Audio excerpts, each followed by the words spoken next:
अस्सलामु अलैकुम रहमतुल्लाहि व बरकातुहू। नाज़रीन, कुछ लोगों को देखा जाता है कि वो नहाने के बाद यानी गुस्ल करने के बाद भी जब नमाज़ पढ़ने के लिए जाते हैं तो वो वज़ू करते हुए नज़र आते हैं। तो क्या गुस्ल करने के बाद, नहाने के बाद नमाज़ पढ़ने के लिए वज़ू करना ज़रूरी होगा? इसको आज की इस वीडियो में हम देखने की कोशिश करेंगे। देखें, सुन्नत तरीक़ा यही है कि जब आप गुस्ल करने जाएं तो गुस्ल के शुरू ही में वज़ू कर लिया जाए।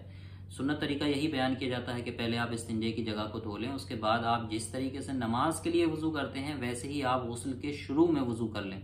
लेकिन अगर आपने गुस्ल के शुरू में वज़ू नहीं किया है, सिर्फ आप नहाए हैं, आपने गुस्ल किया है और उसके बाद आप नमाज पढ़ना चाहते हैं या कोई भी ऐसा काम करना चाहते हैं जिसके लिए वज़ू की ज़रूरत होती है, तो अब आपको अलग से वज़ू करने की ज़रूरत नहीं है।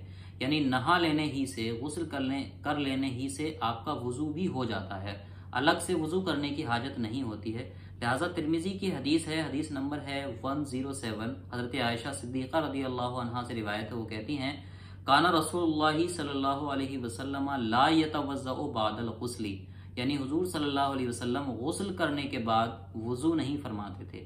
लेकिन इस बात का ख्याल रखें कि गुस्ल के बाद आपको कोई हदस लाहिक ना हुआ हो, यानी अगर कोई ऐसी चीज़ पाली जाए जिससे वज़ू टूट जाता है, तो अब आप जब नमाज पढ़ने के लिए जाएंगे या कुरान मजीद को छूने के लिए जाएंगे, कोई भी ऐसी चीज़ जिसके लिए वज़ू की हाजत होती है, ऐसा काम करने के लिए जाएंगे, तो अब आपको वज़ू करने की ज़रूरत होगी, क्योंकि गुस्ल करने के बाद हदस लाहिक हो चुका है, आपका जो वज़ू था वो टूट चुका है। लेकिन अगर कोई ऐसा काम नहीं हुआ है, हदस लाहिक नहीं हुआ है, कोई ऐसी चीज़ नहीं पाई गई है गुस्ल करने के बाद जिससे वज़ू टूट जाता है, तो अलग से आपको वज़ू करने की कोई हाजत नहीं है।